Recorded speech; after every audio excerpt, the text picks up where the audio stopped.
kò ì bẹ̀rù. Iṣẹ́ àgbẹ̀, iṣẹ́ ilẹ̀ wa.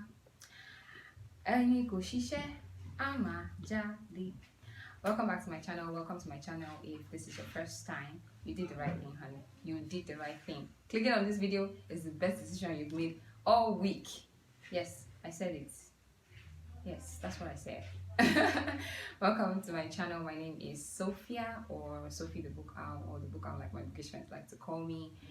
And you're particularly welcome to this episode. I am very, very excited for this movie that we're about to review because it's been a while. Like, you see a lot of movies about American folklore, if that's what they call it, you know, vampires, werewolves, all them things, and then you can ask any child around you if they believe in those things, and they will nod their head and be like, yes, I believe that there are aliens and vampires and werewolves somewhere in the world. Yes, they exist. And that's because there are a lot of movies about it, right? And for the longest, I wanted us to do the same thing, and we have started with Madam Koi Koi. We did that, and I am particularly proud of this particular one. So let's delve right into it.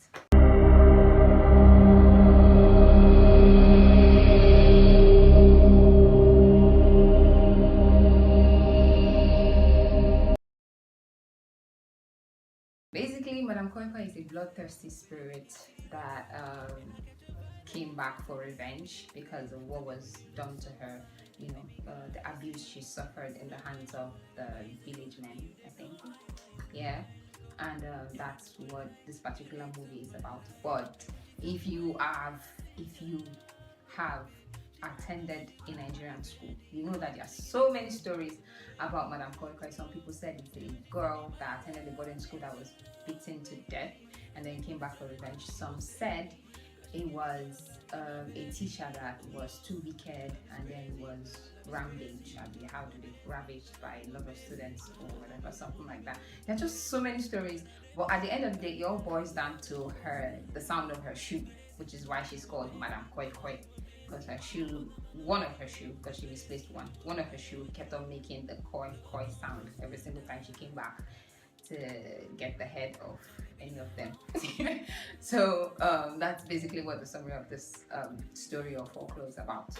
So let's get straight into it. Before I do that, disclaimer: I am not a filmmaker or a director or a scriptwriter or an actor. I am not tied to the film world in any way. I am giving this review basically or straight from the viewer's perspective. So that's that. So let's get straight into it. Let's start with the plot. First of all, the predictability of the plot. I would say this particular, the chapter 1 wasn't predictable. In fact, the whole chapter, because it's divided into two, chapter 1 and 2, it wasn't predictable because if you're close to me and you know me, you know that I am the queen of predicting movies, especially Nigerian movies, especially Nollywood movies. I can tell you from the very beginning how this movie is gonna end, and I'll be like 85% right. You understand? At least I would be close to it. But this particular one, I couldn't tell where it was going. I thought I knew where it was going, and somewhere along the line, like, the whole story just spun out of, like, the thing just got a twist and it just turned into something else, and I was impressed by that.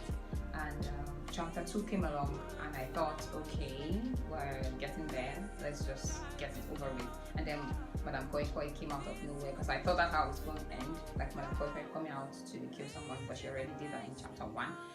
So, like, I couldn't predict the movie at all. Like, nah, it wasn't predictable at all. The acting, I cannot see. I'm going to do this one actor at a time. Madame Superior, Ireti Doi. Her acting was good. In fact, I found it hard to separate the Ireti from Fuji House Commotion. It was also it was surprising to meet her, to find her here, so serious. So the acting was really good. I kept on looking at her like, is this woman? Like, no, the acting was good. And then we have Baba. His acting was good as well, where he struggled to speak English, because like back then I don't think people spoke really good English like that. I liked that. Then Amanda, we have Amanda. Amanda acted her part really, really well. Even though she was looking a bit too old to be in secondary school, but that's good, that's fine. It was, it was a long time ago, so that passes rather. Then we had her friend. I liked her friend. The overprotectiveness of a friend kind of thingy. I liked how she did that. And then, we all need this friend in our life. The one that will tell you everything that is going to go on, that has gone on before you came to school, so you don't have to go around fishing for the gossip yourself. Yes, that particular friend. This is she. And I liked that she acted her part well. And then we had Idowu.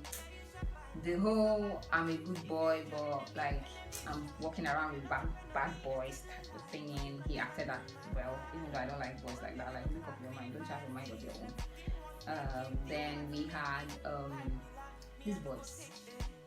Let me circle them well. These boys. They annoyed the shit out of me. It was like they could have done a better job, especially this one. You see this one? What was happening? Why are you a fly? Always licking his lips. You're not that cute, bro. I know the part they acted, the parts you were supposed to act. See, he wants to make me lose my good English now, eh? The parts you're supposed to act. I know it's pretty important and you're supposed to act like that, but then, bro, for the most part, it felt like he was forcing it. It felt like he couldn't just do it. In my opinion, I think they should have changed it. Honestly, they should have found someone better. Him and his crew, they were struggling to be what they were supposed to be, which is the bad boys of the school. That should come to you easily.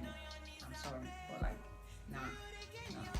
They are acting horrible. Their acting almost spoiled the whole movie, honestly. And then we had the subplot. The subplot, I wasn't seeing, like, I didn't see that one coming. The woman that lost all her babies, and then I didn't see that coming. I was surprised by the subplot, and it did not ruin the movie, because some subplots end up ruining the movie and ends up looking very unnecessary, but this one wasn't. And then the cinematography, I was impressed. It just showed our growth as Nollywood. The camera shifting, especially where the shift between dream and reality, that's Amanda's dream and reality, it was so smooth.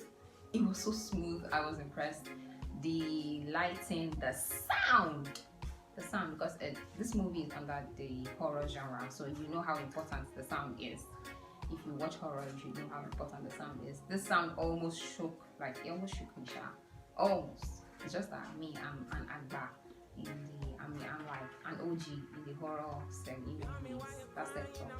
I've been doing this from the get-go, you understand, from behind, from the very beginning. So it was difficult to shake me, but if you're not that used to horror, then you should be very, very wary of the sound, because it was really good. It's that good. Then we had the special effects. I like that they stuck to basic. If they tried in any way to overdo it, they would have missed it. That's what I feel. That's how I feel. I like that they stuck to basic and there wasn't any overdoing, because if they had tried, that, I feel like they would have flopped. So I like the special effects. Then we had the setting. This is pretty important. And like I said before, I don't know if I've said it, I did not attend a boarding school, but I had a few friends of mine tell me that the setting is pretty accurate, especially the boarding school itself. You know how it was built, that it was very, very accurate. And the setting in general, because it was set in 1991. The cars. I'm sorry, it's still funny. Look at this now. Come on, look at this car now. What ain't so funny? And the inspectors rode around very proud. Yeah, the setting was on point. Very, very on point. And that setting was really, really important for this movie, because the whole Madame Koi story started from, back in the day. I know my mother used to tell me a lot about it. So it was in the 90s that whole story started. And if they had somehow missed the setting, I feel like they would have missed the whole book, story. movie. I'm sorry. I'm a book girl in my heart, so I'm sorry. Then the bad. I wouldn't really call it the bad, but just some of the things I felt like was missing. Yeah. One, how and why was Edo's story completely forgotten? Like, I felt like the parents should have come around to either identify the boy, or they should have just said something about identifying the boy. At the end of the day, it was like they just sidestepped and sidetracked and just forgot about the boy. Like, that boy is too fine to be forgotten like that, but on the more serious note, they forgot about the boy, and I felt like that was a plot hole. That's just me, Sha. The very, very important one, the koi koi sound. Nollywood, sorry. This is how koi koi used to sound. Koi koi, like it's supposed to be koi koi, not stomp, stomp. We were giving stomp, stomp in the movie every single time Madame Koi Koi came out from wherever she was coming out from. It was a stomp, stomp. It was almost as though they should have changed the name of the movie to Madame Stomp, Stomp. Like, you people don't know where stilettos are to give it to her. So her shoe will be sounding koi koi, not stomp, stomp. Yeah, okay, let me call. And I'm sorry, but like, it didn't irritate me like that at first, but now that I'm thinking about it, now that I can deep it, come on, y'all should have done better. That's like very important. That's why it's called Madame Koi Koi or Miss Koi Koi. And then you decided to wear her, whatever you wore her, and then she came out sounding stomp, stomp. So like, I didn't like that. I didn't like that. And some of the movies, this is the last part of it. Some of the movies lacked believability. You expect me to believe that a girl like Amanda, a girl that just came to a new school that she has barely blended into, would just decide to give herself up for sacrifice for the school that she did not even like, that her mother forced her into. You expect me to believe that? I'm sorry, I just cannot. Even my old school that I spent almost 6 years at, I don't think I would have given myself up for the school. Then you're talking about someone that came to write WAEC, is giving herself for the school. That won't happen. It's not even her community. Like, make that make sense. It didn't make sense to me. Some of the places, like some of the plots just lack believability. And then the whole Baba and his friend that had, some things were missing. There was a disconnect there. But in all, it was a very entertaining movie, and I liked every single moment of it. It was really good. Like, Nollywood impressed me on this one. Yeah, Nollywood impressed me on this one. And I am really, really glad that we've come to the end of this. And I know some people want to go at me and want to shout at me because a lot of people love this movie. I like it too. It's just that sometimes there will still be bad stuff, like bad and good can coexist. Okay, don't come and shock me, please. Thank you. So we've come to the end of this review. Please let me know if there's something I'm missing, and if there's something you like that I did not pick on in the comment section. Thank you for your time. I love you. Mwah.